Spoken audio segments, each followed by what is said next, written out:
नमस्कार साथियों, मैं हूं आपका दोस्त हिमांशु और आप देख रहे हैं मेरा चैनल सही जानकारी हमेशा।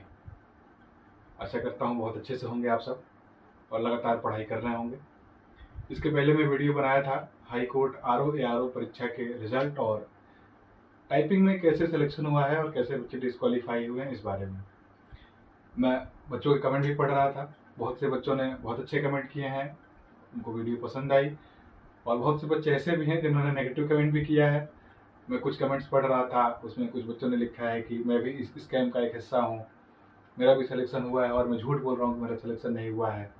मैं सपोर्ट नहीं कर रहा हूँ उन बच्चों का जो फेयरली जो इस पारदर्शिता ना होने की वजह से बाहर हुए हैं। दोस्तों, ऐसा बिल्कुल भी नहीं है। मेरा सिलेक्शन नहीं हुआ है, अगर एग्जाम होता है तो मुझे भी एग्जाम देने का मौका मिलेगा। लेकिन इन सब के बीच सबसे बड़ी बात यह है कि जिस तरीके से इतना हो हल्ला मचा हुआ है कि सीटें बिक गई, बहुत करप्शन हो गया, सब कुछ बिकाऊ है, बिल्कुल फेयर नहीं हो रहा है, तो लगातार ऐसे वीडियोस देखते रहने से कहीं ना कहीं आपके दिमाग पे असर होता है। मैं भी कंप्यूटर रहा हूँ, पिछले 6 साल से मैं एक सरकारी सेवा में हूँ और मैंने इस चीज़ को महसूस किया है कि बीइंग अ कम्पिटिटर नेगेटिव बातों का इफेक्ट दिमाग पे बहुत ज़्यादा होता है। बच्चे बहुत जल्दी डाइवर्ट होते हैं, उनको लगता है कि कुछ सही हो ही नहीं सकता है, सारी एजेंसीज बिक गई हैं, सब कुछ करप्शन से भरा पड़ा है, कहीं भी फेयर सिलेक्शन नहीं हो रहा है और बच्चे फिर झंडा लेके आंदोलन के लिए निकल पड़ते हैं, धरना देने लगते हैं। मैं ये नहीं कहता कि उनका ये स्टैंड गलत है, लेकिन बिल्कुल यही सोच के और यही मान के केवल यही करना भी तो गलत है साथियों। आप अपने अंकल से, अपने फादर से पूछिएगा, उनके जनरेशन में भी अगर वो कंप्यूटर रहे हों या उनके दोस्त कंप्यूटर रहे हों, तो ये सारी बातें दोस्तों हर जनरेशन में होती हैं, हर टाइम पे होती हैं। सरकारी सेवा में लगता है कि सीटें बिक रही हैं, एजेंसीज बिक रही हैं, पैसे वालों का सिलेक्शन हो रहा है, पढ़ने वाले बच्चों का सिलेक्शन नहीं हो रहा है। लेकिन उनके साथ ही आपको ऐसे भी लोग मिलेंगे कि वो बताएंगे कि हमने सोच लिया कि नहीं, पैसे सिलेक्शन नहीं होगा, मैंने पढ़ाई छोड़ दी और वो पढ़ता रहा, उसका सिलेक्शन हो गया। मैं ये नहीं कहता हूँ कि उसी डेफिनेट परीक्षा में आपका सिलेक्शन हुआ, कहीं और हुआ, दूसरी जगह हुआ, लेकिन दोस्तों जो लगा है लगातार वो होता जरूर है। एक बहुत बड़ी सच्चाई है, अगर आप लाइन में लगे हैं तो लेटर और सुनर आपका नंबर आएगा। तो आप इस बात से निराश मत होइए, ये दिमाग में मत बैठा लीजिए आपकी सिलेक्शन में इतनी गड़बड़ी है कि सही बच्चे सेलेक्ट ही नहीं होंगे। ऐसा नहीं है। इस बार भी आरओ एआरओ परीक्षा में मेरे बहुत से जानने वाले बच्चे हैं जो फेयरली सेलेक्ट हुए हैं और मैं कुछ वीडियोस देख रहा था, उसमें बताया जा रहा है कि आरओ में 78 नंबर हैं बच्चों के और वो एआरओ में 192 193 नंबर लेके आए हैं। उनके पेट परीक्षा में 14 नंबर थे। तो दो बातें हैं। पहली बात ये कि पेट परीक्षा का स्कोर कार्ड मिला कैसे आपको? उसी बच्चे का आपका आरओ का स्कोर कार्ड भी आपको मिल गया, पेट का भी स्कोर कार्ड मिल गया, कैसे? जहां तक मेरी जानकारी है, पेट का स्कोर कार्ड खुद ही डाउनलोड कर सकते हैं अगर आपके पास आईडी पासवर्ड है, रजिस्ट्रेशन नंबर पासवर्ड है। सब कोई एक्सेस नहीं कर सकता है। तो या तो उस बच्चे ने शेयर किया हो या फिर ये सब कुछ फेक है या सब कुछ ऐसे ही सर्कुलेट कर रहा है। यूट्यूब पे व्यूज बढ़ाने के लिए लोग इस तरह की चीजें ला रहे हैं और दिखा रहे हैं।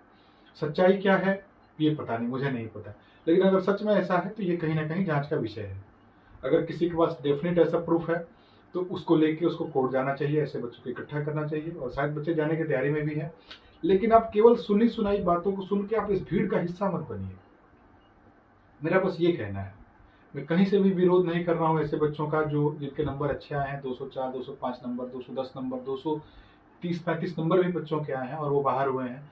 तो मैं कहीं भी ऐसे बच्चों का विरोध नहीं कर रहा हूँ, कहीं भी ऐसे बच्चों को मैं डिमोरलाइज नहीं कर रहा हूँ कि आपके साथ जो हुआ है वो सही हुआ है, बिल्कुल नहीं दोस्तों। जो भी सिलेक्शन प्रोसेस रहा है, जिस तरीके से भी टाइपिंग में मार्किंग की गई है, वो तो मैंने समझाया था आपको पिछली वीडियो में, आप जाके मेरे चैनल वीडियो देख सकते हैं। लेकिन ये बात पहले से एंटी ने नहीं बताई थी, ये भी बहुत बड़ी सच्चाई है। तो इन सब के खिलाफ अगर बच्चे कोर्ट जा रहे हैं तो बिल्कुल उनको जाने देना चाहिए। लेकिन और जो बच्चे हैं, अब बच्चे कोर्ट जाते हैं तो दिक्कत किसको होगी? परेशान कौन बच्चे होंगे? जो कट ऑफ के आसपास, बॉर्डर लाइन के आसपास होंगे। दोस्तों, आप उस जोन से बाहर निकलिए। जो बॉर्डर लाइन के आसपास आप लगातार रह रहे हैं, आप उस जोन को पार करिए। उस जोन को पार कैसे करेंगे आप? कंटिन्यूअस पढ़ाई करके।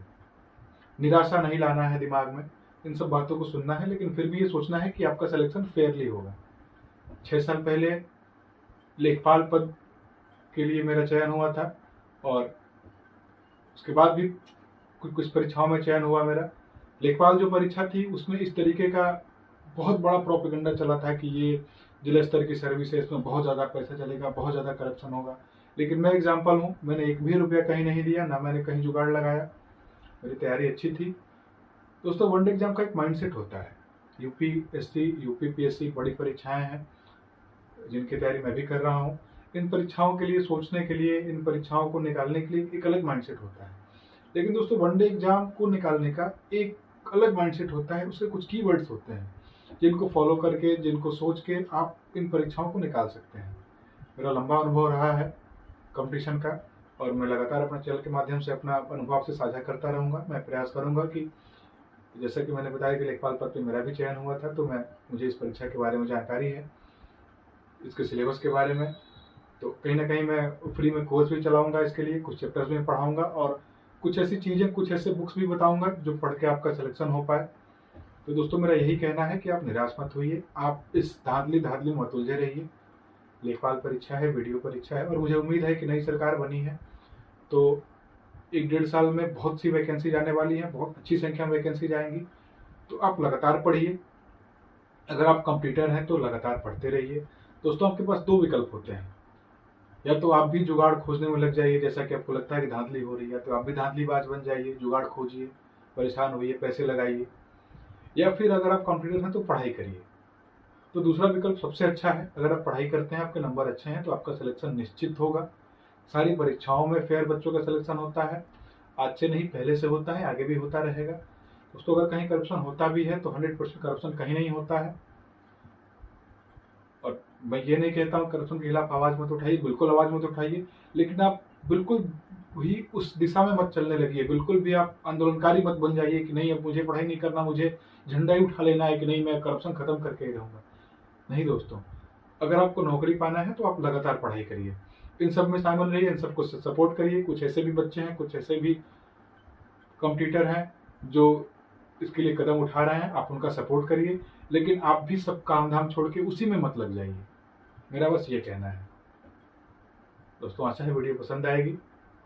पसंद आएगी तो मेरा चैनल सब्सक्राइब करिए, वीडियो शेयर करिए, लाइक करिए। धन्यवाद दोस्तों।